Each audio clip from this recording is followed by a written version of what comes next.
কি মা, তুমি অতটুকু ভাত, ছোট্ট এক পিস মাছ ছাড়া আর তো কিছুই প্লেটে নাওনি। আমাদের তিনজনের পেটে তো কতটা করে ভাত, বাটি ভর্তি নানান রকম তরকারি, মাছ দিয়েছ। শানি বলে, মা ওইটুকু করেই খাবার খায়। আমি তো সেই ছোট্ট থেকেই দেখে আসছি, তাই না বাবা, বলো? সুজয় বাবা বলেন, কম খায় বলে কত ডাক্তার দেখিয়েছি। ডাক্তাররা ওনাকে নানান রকম টেস্টও করিয়েছেন, কিন্তু শরীরে কোনো অসুবিধে নেই, খালি প্রেশারটা একটু বেশির দিকে। ডাক্তাররা বলেছেন তাতে কোনো অসুবিধে নেই, উনি সম্পূর্ণ সুস্থ আছেন।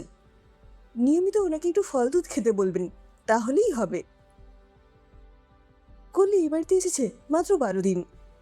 অষ্টমঙ্গলা থেকে ফেরার পরদিন থেকেই সানি আর কলি সকাল 9টার মধ্যে অফিসে বেরিয়ে যায়। সুজয়বাবুও কর্মরত, তিনিও সকাল সকাল বেরিয়ে যান। বাড়িতে মণিমালা দেবী দুজন হেল্পিং হ্যান্ড নিয়ে সংসার চালান। পূর্ণিমা মাসি সকাল 6টার মধ্যে এসে চা, জলখাবার, ভাত, তরি তরকারি রান্না করে দিয়ে সকাল 9টার মধ্যে চলে যায়। বেলা 10:30 নাগাদ বিনি আসে। বিনি ওদের বাড়ির পেছনের দিকে একটা বাড়িতে ভাড়া থাকে। পাশেই রাস্তার উপরে বরের চায়ের দোকান। বাড়িতে আছে ওর শাশুড়ি আর 6 বছরের মেয়ে তিতলি। তিতলিকে স্কুলে দিয়ে বিনি আসে। সে পুরো বাড়ি ঝাড়া মোছা করে। ওয়াশিং মেশিনে জামা কাপড় দিয়ে বাসন মেজে মেয়েকে স্কুল থেকে নিয়ে বাড়ি চলে যায়। 5 নাগাদ আবার এই বাড়িতে এসে মণিমালা দেবীকে চা করে দিয়ে বিকেলের টিফিন, রাতের খাবার বানিয়ে দিয়ে চলে যায়। কলি অফিস জয়েন করার বেশ কয়েকদিন পর হঠাৎ করে সেদিন ওর মাইগ্রেনের ব্যথাটা শুরু হয়। ও বেলা 12টা নাগাদ অফিস থেকে বাড়ি ফিরে আসে। এ কি নতুন বৌদি, তুমি এখন? তোমাকে দেখে তো মনে হচ্ছে তোমার কষ্ট হচ্ছে। কি রে বিনি, কি এসেছে?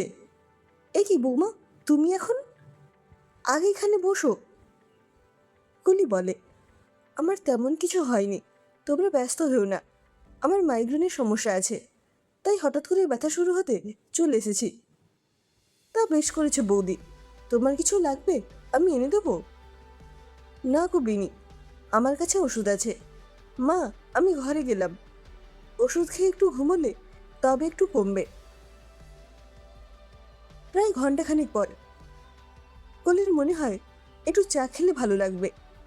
ঘর থেকে বেরিয়ে রান্নাঘরের দিকে যেতে গিয়েও রান্নাঘরের জানলা দিয়ে দেখে শাশুড়িমা একটা প্লেটে অনেকটা ভাত কিছু দিয়ে খাচ্ছেন। কি খাচ্ছে কলি সেটা বুঝতে পারে না। কলি অবাক হয়ে যায়। কিছু না বলে ও ঘরে চলে আসে। আরও ঘন্টাখানেক পর কলিকে ঘর থেকে বের হতে দেখে মণিমালা দেবী বলেন, কি গো বৌমা, এখন কেমন আছো? কলি, মা, এখন একটু কমেছে। আপনি লাঞ্চ করেছেন?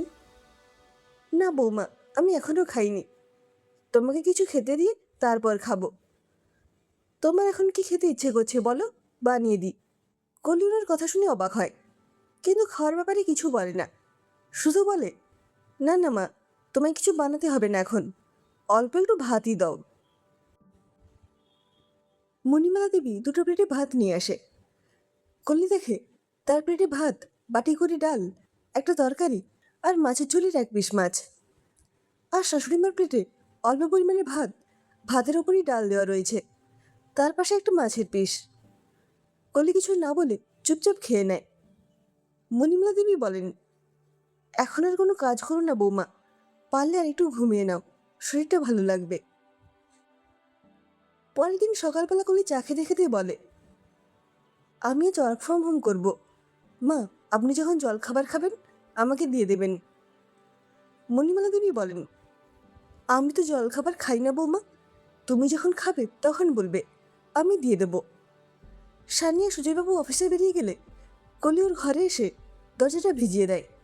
সামান্য একটু ফাঁক রেখে ও এমনভাবে চেয়ারে বসে যাতে শাশুড়িমা রান্নাঘরে গেলে ও দেখতে পায়। বেশ কিছুক্ষণ পরে, বৌমা আসবো? হ্যাঁ মা, আসুন। এই নাও তোমার টিফিন, আগে খেয়ে নাও, তারপরে কাজ করবে। শাশুড়িমা চলে যেতেই কলি টিফিনটা টেবিলে রেখে আস্তে আস্তে বাইরে বেরিয়ে এসে রান্নাঘরের জানলার পাশে দাঁড়ায়। এমনভাবে দাঁড়ায় যাতে শাশুড়িমাকে দেখতে না পায়।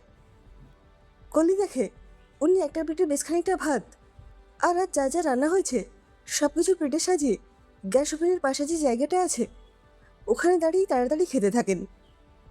ওনার কিছুটা খাওয়ার পর কলি রান্নাঘরের দরজার কাছে এসে বলে, মা একটু চা হবে?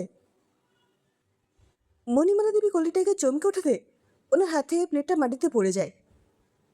কলি তাড়াতাড়ি করে রান্নাঘরে ঢুকে শাশুড়ি মাকে ধরে বাইরে এনে ডাইনিং টেবিলে একটা চেয়ারে বসায়।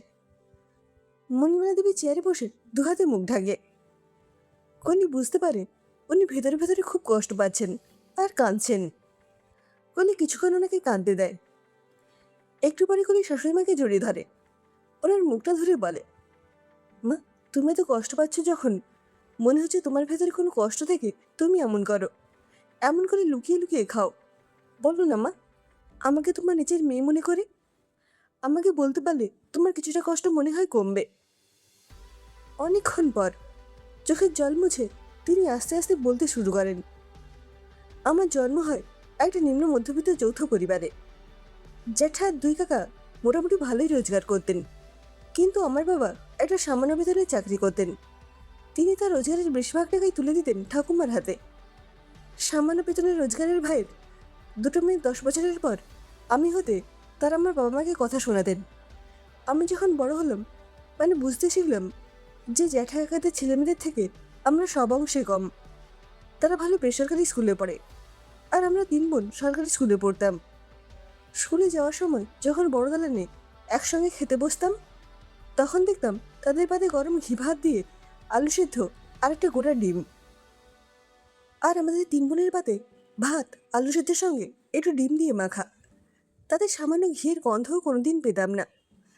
আমার দিদিরা সেই খাবার চুপ করে খেত, কিন্তু আমি গোটা ডিমের জন্য মাঝে মাঝেই বায়না করতাম। তখন জেঠি কাকিরা কথা শোনাতো, মাকে বলতো, তোমার মেয়েদের এবার থেকে আলাদা ঘরে খেতে দেবে, ওরা আমাদের ছেলে মেয়েদের খাবারে রোজ রোজ নজর দেবে, এটা আমরা সহ্য করব না।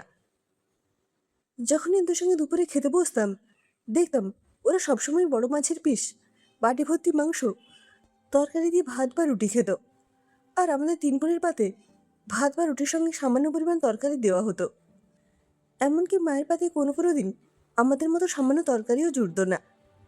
একদিন তো মায়ের খাবার মতো ভাত তরকারিও থাকতো না, মা পাটিতে মুড়ি নিয়ে জল দিয়ে খেত। সেই ছোট থেকেই খাবারের প্রতি লোভ জন্মাতে শুরু করে। বিয়ে হয়ে আসি আরেক যৌথ পরিবারে।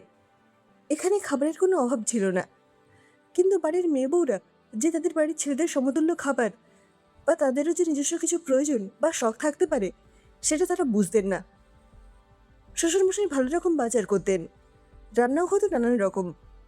বাড়ির পুরুষদের তাদের প্রয়োজনের অতিরিক্ত খাবার পাতে দেওয়া হতো, তাদের যেটা পছন্দ হতো প্রয়োজনের বেশি খেতেন। বাড়ির মেয়েদের সেই খাবারটা আছে কি নেই সেই খবর তারা রাখতেন না। তারা খেয়ে উঠে যাবার পর পাতে যা ফেলে রাখতেন সেই সব তাদের বউদের রোজ খেতে হতো। কোনো বউদের সেই তরকারি বা মাছের পিস পছন্দ না হলেও সেটাই খেতে হতো।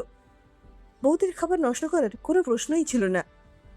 যে বউদের পাতে যে তরকারি থাকতো না শাশুড়িমা তাকে সেটা দিতেন। আমরা কেউই কোনোদিন নিজের পছন্দের মাছ বা মাংসের পিস বা পছন্দের কোনো তরকারি বেশি পেতাম না। জানো বৌমা, আমি যেহেতু ছোট থেকে বড় মাছের পিস পেতাম না, আমার বড় মাছের পেটের প্রতি খুব লোভ হতো। রান্না করতাম অথচ কোনোদিনও খেতে পেতাম না। না পেতে পেতে এমন হয়ে গিয়েছিল আমরা যারা রান্নাঘরে কাজ করতাম তারা যখনই সুযোগ পেতাম লুকিয়ে খেয়ে নিতাম। অবশ্য সেসব অনেক পরে, যখন শাশুড়িমা রান্নাঘরে আর যেতে পারতেন না। বুঝতে পারলে সেদিন খুব অশান্তি হতো, সবাই সবাইকে সন্দেহের চোখে দেখত। তারপর স্বামী যখন 4 বছরের তখন শাশুড়িমা মারা যান। শ্বশুরমশাই তার আগেই চলে গিয়েছিলেন। শাশুড়িমা মারা যাবার পর সবার সংসার আলাদা হয়। সেই সময় তোমার শ্বশুরমশাই ভালো মতনই বাজার করতেন, ওই এখন যেমন বাজার করেন। আমি আমার ইচ্ছে মতন রান্না করতাম, কিন্তু ছোট থেকে অভ্যেস ছিল না তো বাড়ির পুরুষদের সঙ্গে বসে খাওয়া, তাই ওদের সামনে বেশি করে খেতে পারতাম না। তোমার শ্বশুরমশাই বলতেন, কিন্তু আমি সংকোচ বোধ করতাম, যা আজও আমার মন থেকে মুছে যায়নি। আলাদা হবার পর প্রথম প্রথম লোভে পড়ে খেতাম। কোনোদিন যা যা খেতে পাইনি তা বেশি বেশি করে খেয়ে নিতাম। ওদের সঙ্গে বসে খেলে যদি ওরা কিছু ভাবে বা বলে তাই আগে কিছুটা খেয়ে নিই, আর পেট ভরা থাকে বলে ওদের সামনে যেটুকু না খেলে নয় সেটুকুই খাই। তোমার শ্বশুরমশাই আমাকে কোনোদিন মুখে কিছু বলেননি ঠিকই, কিন্তু আমি যা যা পছন্দ করি উনি সেই সব খাবার মাছ আজও বেশি বেশি করে আনেন। আজ পর্যন্ত উনি কোনোদিন আমায় জিজ্ঞেস করেননি যে ওই খাবারগুলো এনেছিলাম এত তাড়াতাড়ি শেষ হয়ে গেল কেন। উনি নিজেই রান্নাঘরের কৌটোগুলো দেখে নিয়ে আবার এনে দেন, বিশেষ করে মাছের পেটি। যখনই মাছ কিনেন বেশি করে মাছের পেটি আলাদা করে কেনেন। এই এতগুলো বছর ধরে নিজের পছন্দের খাবার ইচ্ছে মতন খেয়ে আমার খাবারের প্রতি লোভ আর নেই, কিন্তু সংকোচটা আজও কাটিয়ে উঠতে পারিনি। তাই এখন যখন বাড়িতে একা থাকি তখন পেট ভরে খেয়ে নিই। কল্লি মণিমালা দেবীর মুখটা তুলে ধরে বলে, মা, এইভাবে একটা ভুল ভাবনা তোমার মনের মধ্যে রেখে তুমি লুকিয়ে খাবে, এটা তো হতে পারে না। আজ থেকে তুমিও সব ভুলে যাও। সবসময় তুমি মনে করো এটা তোমার সংসার, তুমি যখন যা মন চাইবে খাবে। মা, তুমি তো বললে বাবা তোমার পছন্দের খবর রাখে, তাহলে ওরা কেন কিছু মনে করবে? আমি তো মাত্র এই কদিন এসেছি, তা সত্ত্বেও আমি আমার পছন্দের খাবারটা চেয়ে নিই। সেদিন তো তুমি আলু পোস্ত করেছিলে, আমি তো তোমাকে বললাম মা আমাকে আরেকটু দাও। আর গত পরশুদিন বাবাকে বললাম, বাবা একটু চিংড়ি মাছ আনবেন তো। বাবা কি কিছু বলেছিল? বলেনি তো। সুযোগ চলে গেছে মা। বাড়ির পুরুষদের পছন্দই বাড়ির মেয়ে বউদের পছন্দ হতে হবে।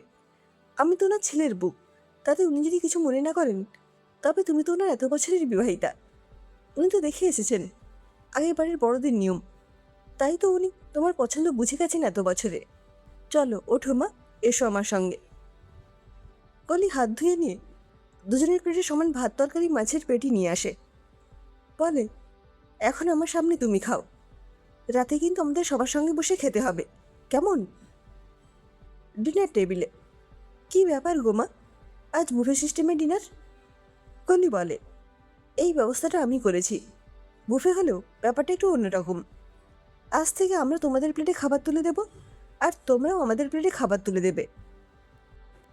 এত বছরে মা তো জেনে গেছেন বাবা তুমি কী কী খেতে ভালোবাসো, মাছ বা মাংসের কোন পিসটা তোমাদের পছন্দ। কিন্তু এতদিনে তোমরা কি জানো মায়ের কী কী পছন্দ, কোন মাছের পিস পছন্দ? সুজয়বাবু বলেন, তাহলে বৌমা আজ আমি পরীক্ষাটা দিই। উনি প্রথমে শাশুড়ি মাকে 2 হাতে ভাত দিয়ে মাছের বাটি থেকে একটা বড় মাছের পেটি ওনার পাতে তুলে দেন।